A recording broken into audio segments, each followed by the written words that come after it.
మన ప్రభువును రక్షకుడునైన యేసుక్రీస్తు ప్రభు వారి పరిశుద్ధమైన నామమున ఈ ఉదయకాల వాక్య ధ్యానమును వీక్షిస్తున్న విశ్వాసులకు, సంఘమునకు, సేవకులకు, సకల పరిశుద్ధులకు దేవుని కృపయు, దేవుని సమాధానము, దేవుని మందిరంలోని దీవెన మీకును మీ కుటుంబములకు కలుగునుగాక. ఆమేన్. ఉదయకాల వాక్య ధ్యానము ఆదికాండం 17వ అధ్యాయము 1వ వచనంలో ధ్యానం చేసుకుందాం. అబ్రహాము 99 ఏళ్ళు వాడినప్పుడు యెహోవా అతనికి ప్రత్యక్షమై, నేను సర్వశక్తి గల దేవుడను, నా సన్నిధిలో నడుచుచు నిందారహితుడివై ఉండుము.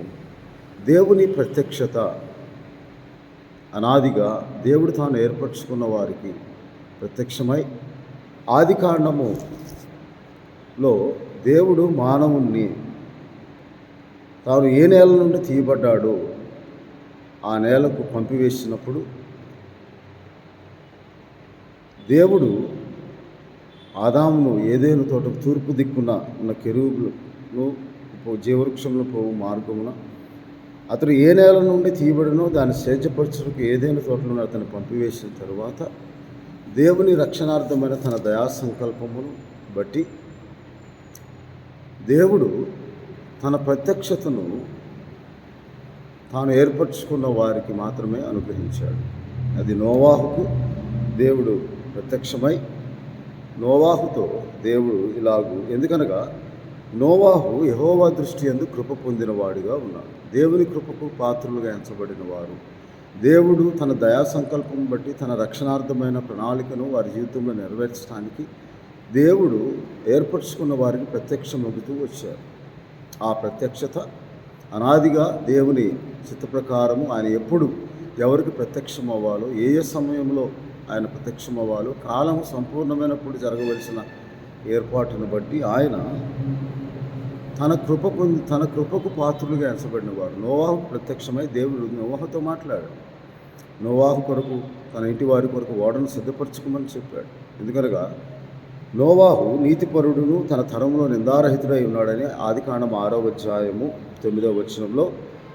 అంత మాత్రమే కాక నోవాహు దేవునితో కూడా నడిచినవాడు. అనగా ఈ లోకంలో జీవిస్తూనే దేవునితో కూడా దేవుని వాక్యానుసారంగా దేవుని వాక్యం కొరకు, ఆయన ప్రత్యక్షత కొరకు, ఆయన దర్శనము కొరకు ఎదురు చూస్తూ ఉండేవాడుగా, నిందారహితుడుగా దేవుని కృప పొందిన వాడుగా ఉన్నాడు. దేవుడు నోవాహు ప్రత్యక్షమై నోవాహుతో మాట్లాడాడు. అలాగే ఆదికాండము 15వ అధ్యాయం 1వ వచనంలో కూడా యెహోవా వాక్యము అబ్రహామునకు దర్శనమందు వచ్చి, అబ్రహామా భయపడకుము, నేను నీకు కేడము, నీ బహుమానం అత్యధికమునని ప్రభువైన యెహోవా ప్రత్యక్షమై దర్శనమందు కనపడి. అలాగే 17వ అధ్యాయంలో యెహోవా అతనికి ప్రత్యక్షమై, నేను సర్వశక్తి గల దేవుడు, నీవు నా సన్నిధిలో నిందారహితుడివై ఉండవు. నిందారహితమైన జీవితం అనగా నేను పిలిచిన దినం మొదలుకొని, ఆదికాండం 12వ అధ్యాయం 1వ వచనంలో దేవుడు అబ్రహామును పిలిచిన దినం మొదలుకొని, అబ్రహాము ఎటువంటి వాడని, నమ్మకమైన మనసు గలవాడని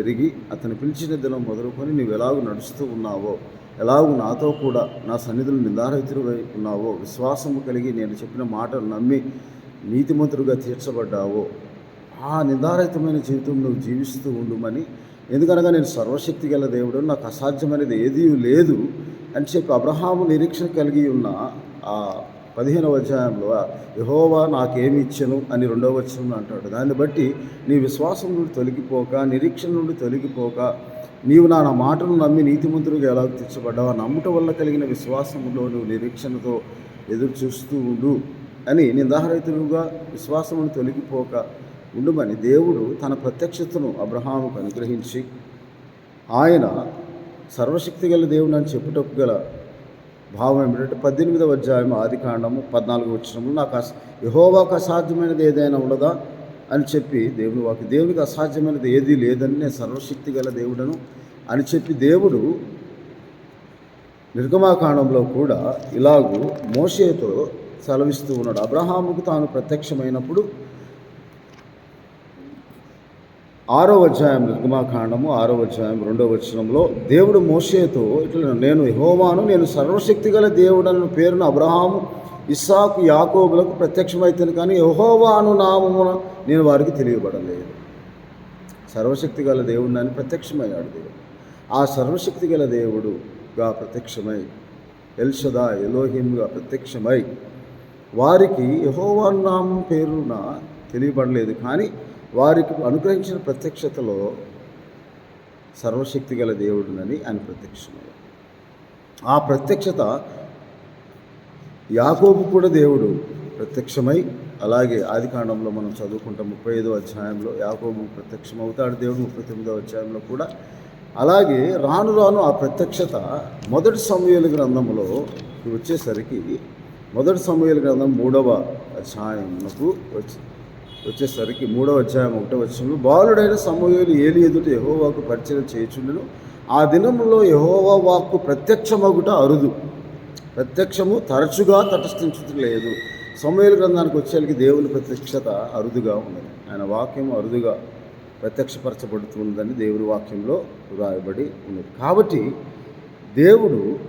దేవుని యొక్క ప్రత్యక్షత అలాగూ అనాదిగా తాను ప్రత్యక్షమవుతూ వచ్చాడు. ప్రవక్తలకు ప్రత్యక్షమయ్యాడు, మరి పితరులకు ప్రత్యక్షమయ్యాడు, అబ్రహాం, ఇస్సాకు, యాకోబులకు ప్రత్యక్షమైన దేవుడు సర్వశక్తి గల దేవుడిగా ఆయన వారికి అబ్రహాం, ఇస్సాకు, యాకోబులు ప్రత్యక్షమైన దేవుడు యెహోవా నామమున వారికి ప్రత్యక్షమవ్వలేదు. ఆయనను వారు యెహోవా నామమును ఎరుగునట్లుగా ఆ ప్రత్యక్షతను దేవుడు యెహోవా అనగా ప్రభువు అయిన దేవుడు అని అర్థం. యెహోవా అనగా ప్రభువు అయిన దేవుడు అని అర్థం. ఆ సైన్యంలోకి అధిపత్యకు యెహోవాగా, ఆయన సైన్యాధిపతిగా యెహోషువకు ప్రత్యక్షమయ్యాడు. అలాగే సమూయేలు గ్రంథంలో కూడా, న్యాయాధిపతుల గ్రంథంలో కూడా దేవుని ప్రత్యక్షత ఎలాగూ ఉంది అంటే, సంసోను తల్లిదండ్రులకు కూడా న్యాయాధిపతుల గ్రంథంలో ఒక మానవ స్వరూపము, ఒక మనుష్యునిగా ఆయన ప్రత్యక్షమైనప్పుడు వారు ఆయనకు బలిపీఠం యొద్ద బలిని అర్పించేవారుగా ఉన్నారు. ఆ ఆశ్చర్యకార్యం చేయు దేవుడై ఉన్నాడని మనోహ. అలాగే చూడండి ఒకసారి 13వ అధ్యాయం న్యాయాధిపతుల్లో 3వ వచనంలో, మనోహ అని ఒకడు ఉండెను, అతని భార్య గొడ్రాలై కాన్పు లేక ఉండెను. యెహోవా దూత ఆ స్త్రీకి ప్రత్యక్షమై అప్పుడు ఆ స్త్రీకి ప్రత్యక్షత దేవుడు అనుగ్రహించి, దేవుడు వారి మనోహ 8వ వచనంలో, నా ప్రభువా, నీవు పంపిన దైవజనుడు మరలా మా యుద్ధకు వచ్చి పుట్టబో ఆ బిడ్డకు మేము ఏమి చేయవలను దాన్ని మాకు నేర్పినట్లు దయచేయమని యెహోవా నీవు వేడుకొనగా, యెహోవా మనోహ ప్రార్థన ఆలకించను కనుక దేవుని దూత ఆమెను దర్శించను. ఆ దేవుని దూత ఆమెను దర్శించినప్పుడు ఆమె వచ్చి ఆ మనుషునికి చెప్పి ఆ స్త్రీతో మాట్లాడిన ఆ దేవదూతతో మాట్లాడుతూ ఉన్నాడు. ఆయన ప్రత్యక్షతలు అలాగూ దేవుడు తాను ప్రత్యక్షమయ్యాడు. అందుకే ఆ ప్రత్యక్షతలు ఎలాగూ అంటే, దేవుని ఆశ్చర్యకార్యం జరుగునట్లుగా దేవుడు తన దూతను పంపి కార్యం జరిగించి, ఆ సన్నిధి దూత దేవుని కార్యము జరిగించే దూత యేసుక్రీస్తు ప్రభు. కాబట్టి ఆ మనుష్యుడు అనే మాట మనము చదువుతాం 11వ వచనము 13వ అధ్యాయంలో. అప్పుడు మనోహ లేచి తన భార్య వెంబడి వెళ్ళి ఆ మనుష్యుని వద్దకు వచ్చి, ఈ స్త్రీతో మాట్లాడిన వాడు నీవేనా అతన్ని అడిగాను. అతడు నేనే అని. కాబట్టి అలాగూ దేవుని ప్రత్యక్షత రాను రాను అరుదుగా ఉంది, కానీ నేరుగా ఆ ప్రవక్తల ద్వారా దేవుని ప్రత్యక్షత అనుగ్రహింపబడి యేసుక్రీస్తు ప్రభు అను నామమున యెహోవా దేవుడు ప్రత్యక్షమాడు. అనగా ఆ ప్రత్యక్షత ఈ లోకంలోనికి సర్వమానవాళి పాప పరిహారార్థమై వాగ్దానములు చేయుచున్న దేవుని దేవుడు ప్రత్యక్షమై వాగ్దానం చేసిన దేవుడు, అనాదిగా ఉన్న ఆ దేవుని ప్రత్యక్షత నేరుగా శరీరధారిగా మానవ స్వరూపంలో, మానవ రూపంలో ప్రభావ దర్శనముగా యెహెజ్కేలు గ్రంథంలో ఇలాగూ దేవుని ప్రత్యక్షతను నరస్వరూపియగు వాని యొక్క ప్రత్యక్షత అని దేవుని వాక్యంలో వ్రాయబడి ఉన్నది. యెహెజ్కేలు గ్రంథము 2వ అధ్యాయంలో అలాగే ఆయన ప్రత్యక్షతను తేజోమయమైన ప్రత్యక్షతగా 1వ అధ్యాయంలో మనం చూస్తాము. ఆ తరువాత 2వ అధ్యాయంలో ఇది 1వ అధ్యాయం ఆఖరి వచనంలో ఇది యెహోవా ప్రభావ దర్శనం. యేసుక్రీస్తు ప్రభువారు ఆయన యొక్క ప్రభావ దర్శనముగా ప్రత్యక్షమవుతూ వచ్చారు. అందుకే హెబ్రీయులకు రాసిన చూడండి 1వ అధ్యాయం యెహెజ్కేలు గ్రంథం 1వ అధ్యాయము ఆఖరి 28వ వచనం, ఇది యెహోవా ప్రభావ స్వరూప దర్శనము. నేను చూచి సాగిలపడగా నాతో మాట్లాడు ఒకని స్వరము నాకు వినబడినది అని దేవుని వాక్యంలో వ్రాయబడి ఉన్నది. అలాగే ఆ స్వరూప దర్శనము ఎలాగూ ఉన్నదంటే, ఆ నరస్వరూప 8వ అధ్యాయం యెహెజ్కేలు గ్రంథము 8వ అధ్యాయంలో ఇలాగూ దేవుని వాక్యంలో 8వ అధ్యాయంలో అది తేజోమయమన్నట్టుగా నాకు కనబడెను. మరియు చెయ్యి వంటిది ఒకటి ఆయన చాపి నా వెంట్రుకలు పట్టుకొనగా ఆత్మ భూమి ఆకాశం మధ్య నన్ను నేను చూడగా అగ్నిని పోలిన ఆకారం నాకు కనబడినది. 8వ అధ్యాయము 4వ వచనములో అంతటా లోయలో నాకు కనబడిన దర్శన రూపముగా ఇశ్రాయేలీలో దేవుని ప్రభావము అచ్చట కనబడెను. ప్రభావ స్వరూప దర్శనమును యేస్కేలు ప్రవక్త కూడా పొందుకుని ఉన్నాడని దేవునైన యెహోవా తాను ప్రకటన చేయుటకు తాను జరిగించబోవు కార్యములను ఆయన నెరవేర్చుటకు తాను ప్రవక్తలకు కూడా ప్రత్యక్షమాయనని దేవుని వాక్యంలో వ్రాయబడి ఉన్నది అని దేవుని వాక్యంలో ఇలాగూ యేస్కేలు ప్రవక్త ద్వారా కూడా వ్రాయబడి ఉన్నది. కాబట్టి ఆ ప్రత్యక్షతలు ఇలాగూ దేవుని ప్రత్యక్షతలుగా ఉన్నవి. కాబట్టి ఆ నరస్వరూపియగు ఆయనను యెహోవా ప్రభావ స్వరూప దర్శనముగా యేసుక్రీస్తు ప్రభువుగా యెహోవా దేవుడు, అద్వితీయ దేవుడుగా ఉన్న ఆ దేవుడు, అనాదిగా ఉన్న ఆ దేవుడు, ఆది మొదలుకొని నిరంతరము ఆదికి ముందుగా ఉన్న దేవుడు, ఆది అయి ఉన్న దేవుడు, అది పుట్టిన కాలం మొదలుకొని అక్కడ ఉన్నవాడనని యెషయా గ్రంథంలో దేవుడు 48వ అధ్యాయం 16వ వచనంలో చెప్పిన మాట ఆ దేవుడు తాను నేరుగా శరీరధారిగా ప్రత్యక్షమై ప్రభావ స్వరూప దర్శనము అయ్యున్న ఆ దేవుడు హెబ్రీయులకు రాసిన పత్రిక 1వ అధ్యాయంలో అనాదిగా ప్రవక్తలతో మాట్లాడిన దేవుడు, అనాదిగా ప్రవక్తలకు పితరులకు ప్రత్యక్షమైన ఆ దేవుడు యెహోవా దేవుడుగా, సర్వశక్తి గల దేవుడుగా, సర్వశక్తిమంతుడుగా, సర్వాధికారిగా ప్రత్యక్షమైన దేవుడు. హెబ్రీయులకు రాసిన పత్రిక 1వ అధ్యాయం 1వ వచనంలో పూర్వకాలమందు నానా సమయములోనూ నానా విధములుగా ప్రవక్తల ద్వారా తన పితరులతో మాట్లాడిన దేవుడు ఈ దినముల అంతమందు కుమారునిగా అనగా అద్వితీయ దేవునిగా ఉండిన ఆ దేవుడు అద్వితీయ దేవుని కుమారునిగా ఆయన ప్రభావ స్వరూప దర్శనమై దేవుని మహిమా స్వరూపి అయి ఉన్న ఆ కుమారుడిగా ఆయన ద్వారా మనతో మాట్లాడాడు. ఆయన ఆ కుమారుని సమస్తమునకు వారసునిగా నియమించి ఆయన ద్వారా ప్రపంచంలో ఆయన దేవుని యొక్క మహిమ యొక్క తేజస్సును ఆయన తత్వం యొక్క మూర్తిమత్వమునై ఉన్నాడు. అనగా ఆయన స్వరూప దర్శనము శరీరధారిగా యెహోవా దేవుడైన యేసుక్రీస్తు ప్రభువుగా అద్వితీయ దేవుడిగా ఈ లోకంలోనికి ప్రత్యక్షమాయి. అందుకే అది దేవుడు మన యందుంచిన ప్రేమ యొక్క ప్రత్యక్షతని 1 యోహాను పత్రికలో ఎందుకు ఆయన ప్రత్యక్షమయ్యాడంటే 1 యోహాను పత్రిక 3వ అధ్యాయము 5వ వచనంలో ఇలాగూ పాపములను తీసివేయుటకి ఆయన ప్రత్యక్షమాయనని మీకు తెలియను. మన పాపముల నుండి మనం విడిపించడానికి ఆయన ప్రత్యక్షమయ్యాడని కొలసీలకు రాస్తున్నారు. 1 తిమోతి పత్రిక 4వ అధ్యాయము 9-10 వచనాలు ఈ వాక్యము నమ్మదగినది, పూర్ణాంగీకారములకు యోగ్యము అయినది ఉన్నది, మనుషులందరికీ రక్షకుడును మరి విశేషముగా విశ్వాసముకు రక్షకుడైన దేవుని యందు మనం నిరీక్షణకు వచ్చి ఉన్నాము. ఆయన ప్రత్యక్షత మనుషులందరికీ రక్షకుడుగా ఆయన ప్రత్యక్షమై మన పాపములను తీసివేయ అనాదిగా ప్రత్యక్షమవుతూ సమూయేలు గ్రంథంకి వచ్చేసరికి అరుదు అయినది, ఆయన వాక్యం అరుదుగా ప్రత్యక్షమవుతూ ఉన్నది. కాబట్టి ఆయన స్వరూప దర్శనం, ఆయన ప్రభావ దర్శనము, ఆయన మూర్తిమత్వము, తత్వం యొక్క మూర్తిమత్వముగా, ఆయన తేజస్సుగా యేసుక్రీస్తు ప్రభువారు ఈ లోకంలోనికి వెలుగుగా ప్రత్యక్షమై మన పాపములను మనం విడిపించడానికి ఆయన ప్రత్యక్షమయ్యాడు. అది యెహోవా దేవుడిగా, సర్వశక్తి కలిగి దేవుడిగా, అనాదిగా ఉన్న దేవుడే యేసుక్రీస్తు ప్రభువుగా ఆయనే మన పాపములను రక్షించుటకు శక్తి గలవాడుగా ఈ లోకంలో మన పాపముల నుండి మనం విడిపించడానికి ఆయన ప్రత్యక్షమయ్యాడు అని 1 యోహాను పత్రికలో ఇలాగ దేవుని వాక్యంలో 4వ అధ్యాయము 9వ వచనంలో ఇలాగ దేవుని వాక్యంలో రాయు. దేవుడు ప్రేమాస్వరూపి, మనం ఆయన ద్వారా జీవించినట్లు దేవుడు తన అద్వితీయ కుమారుని లోకంలోనికి పంపెను. దీని వలన దేవుడు మన యందుంచిన ప్రేమ ప్రత్యక్షమాడు.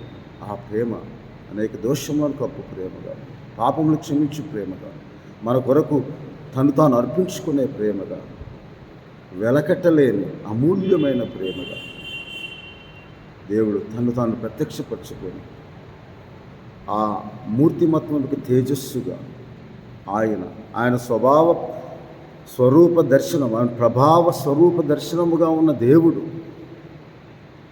ప్రవక్తలకు ప్రత్యక్షమైన దేవుడు, ప్రవక్తల ద్వారా మాట్లాడిన దేవుడు, ఆయన అద్వితీయ కుమారుని ద్వారా, ఆయనయే అద్వితీయ కుమారునిగా ఈ లోకంలోనికి ఉద్భవించి ప్రత్యక్షమై శరీరధారిగా మనతో మాట్లాడటానికి, మన పాపం నుండి మనం విడిపించడానికి, మన పాపములకు ప్రాయశ్చిత్తమై ఉండటకు దేవుడు తానే మనల్ని ప్రేమించి మన పాపములకు ప్రాయశ్చిత్తము తన కుమారుని పంపినని ఇందులో దేవుని ప్రేమ ఉన్నదని అనేకులు సాక్ష్యం ఇచ్చారు. అందుకే 1 యోహాను పత్రిక 4వ అధ్యాయం 14వ వచనంలో, మరియు తండ్రి తన కుమారుని లోకరక్షకుడుగా ఉంటకు పంపి ఉన్నాడని మేము చూచి సాక్ష్యం ఇచ్చి ఉన్నామని.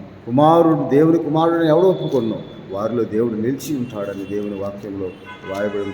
ఆ జీవవాక్యంను గూర్చి అనగా 1 యోహాను పత్రిక 1వ అధ్యాయం 1వ వచనంలో, ఆది నుండి ఏది ఉండునో మేము ఏది వింటుమో, కనులారా ఏది చూచుతామో, ఏది నినాదించి కనుగొంటామో, మా చేతులు దేన్ని తాకి చూచినో అది మీకు తెలియజేస్తున్నాను. ఆ జీవము ప్రత్యక్షమాయను, తండ్రి యొద్ద నుండి మాకు ప్రత్యక్షమైన నిత్య జీవము మేము చూచి ఆ జీవను గురించి సాక్ష్యం ఇచ్చుచు దాన్ని మీకు తెలియపరుచున్నాం. ఆ జీవం ఏమిటి? ఆది యందు ఉన్న వాక్యము, వాక్యమై ఉన్నది దేవుడు, దేవుని యొద్ద ఉన్న వాక్యము, ఆ వాక్యములో ఆ వెలుగై ఉన్న వాక్యము, ఆ వాక్యము జీవం, వాక్యంలో జీవం ఉన్నదని యోహాను సువార్త 1వ అధ్యాయం 1, 2, 3 వచనాలు రాయాలి. కాబట్టి ఆ జీవం మనకు జీవం అనుగ్రహించడానికి ఆయన ఈ లోకమునకు వెలుగుగా, మరణం నుండి జీవంలోనికి దాటింపు చేయటానికి, మన పాపం నుండి మనకు విడుదల కలిగజేయడానికి అనాదిగా ఉన్న యెహోవా దేవుడు యొక్క ప్రభావ స్వరూప దర్శనముగా అద్వితీయ దేవునిగా ఉండిన ఆ దేవుడు అద్వితీయ దేవుని కుమారునిగా పుట్టి ఆయన ప్రత్యక్షమయ్యాడని మనం గమనించి ఆ ప్రత్యక్షతలో మనం పాలివారమై ఈ క్రిస్మస్ సంతోషమును ఆనందమును పొందుకోవాలని ఉదయకాల సమయంలో దేవుడు మనతో మాట్లాడు. దేవుని ప్రత్యక్షత మీకును మీ కుటుంబములకు ఆయన దర్శనం మీకు అనుగ్రహించి మిమ్మల్ని ఆశీర్వదించును గాక. ఆమేన్. ప్రభువానికి స్తోత్రాలు. ఇదిగో తండ్రి, అవును తండ్రి, అనాదిగా మీరు ప్రత్యక్షమవుతూ అబ్రహాముకి, ఇస్సాకు, యాకోబులకు, ప్రవక్తలకు ప్రత్యక్షమైన దేవ, ఇప్పుడు మాకు మా పాపం తీసివేయటకు మీరు ప్రత్యక్షమై అద్వితీయ దేవుని కుమారునిగా, అనాదిగా ఉన్న దేవుని ప్రభావ స్వరూప దర్శనముగా ప్రభా మీరు ప్రత్యక్షమై ఆ దేవునిగా ఇప్పుడు దేవుని కుమారుడిగా శరీరధారిగా మనుషుల పోలికలో పుట్టి దాసుని స్వరూపం ధరించుకొని నేను మా పాపం నిమిత్తము నీవు మమ్మల్ని విడిపించి విడుదల కలిగించి విమోచించుటకు విమోచకుడిగా, రక్షకునిగా, ఈ లోకంలో రక్షించుటకు రక్షకునిగా దేవుని ప్రేమను మీ యందు ప్రత్యక్షపరిచి మమ్మల్ని మా పాపం నుండి విడిపించడానికి మీరు వచ్చి ఉన్నారని, మీరు జీవవాక్యముగా, వాక్యం వెలుగై ఉన్న వాక్యముగా, సత్యవాక్యముగా మా ప్రభు మీరు జీవమై ఉండి, మీరే మార్గము, సత్యము, జీవమై ఉండి మమ్మల్ని చీకటిలో ఉన్న అంధకారంలో మమ్మల్ని మరణము నుండి జీవంలోకి నడిపించడానికి వచ్చిన దేవా మీకు స్తోత్రాలు చెల్లిస్తూ ఈ వీడియో ద్వారా వీక్షిస్తున్న ప్రతి ఒక్కరూ అటువంటి ఆ గొప్ప మర్మమును ఎరిగి మీ నామందు విశ్వాసం వచ్చి పరిపూర్ణమైన విశ్వాసంతో ప్రభా ఈ క్రిస్మస్ సంతోషం, ఆనందం మా కొరకు మా రక్షకుడు పుట్టి ఉన్నాడు, అనాదిగా ఉన్న దేవుడు మా హృదయంలో ప్రత్యక్షమై అరుణోదయం మాకు అనుగ్రహించాడని గొప్ప నిరీక్షణతో రక్షణ భాగ్యమును పొందుకొని మిమ్మల్ని సేవించి, పూజించి, ఆరాధించే భాగ్యం దయచేయమని మా ప్రభువును మా రక్షకుడైన యేసుక్రీస్తు వారి పరిశుద్ధమైన నామమున ప్రార్థన చేయించున్నాము తండ్రి. ఆమె. తండ్రి అయిన దేవుని ప్రేమ, ప్రభువును రక్షకుడైన యేసుక్రీస్తు ప్రభు వారి ప్రత్యక్షత ద్వారా అనుగ్రహింపబడిన పరిశుద్ధాత్మ దేవుని సహాయం మీకు మీ కుటుంబంలోకి అనుగ్రహించి ఆయన ఆశీర్వదించునుగాక. ఆమె. దేవుడు మిమ్మల్ని దీవించునుగాక. ఆమె.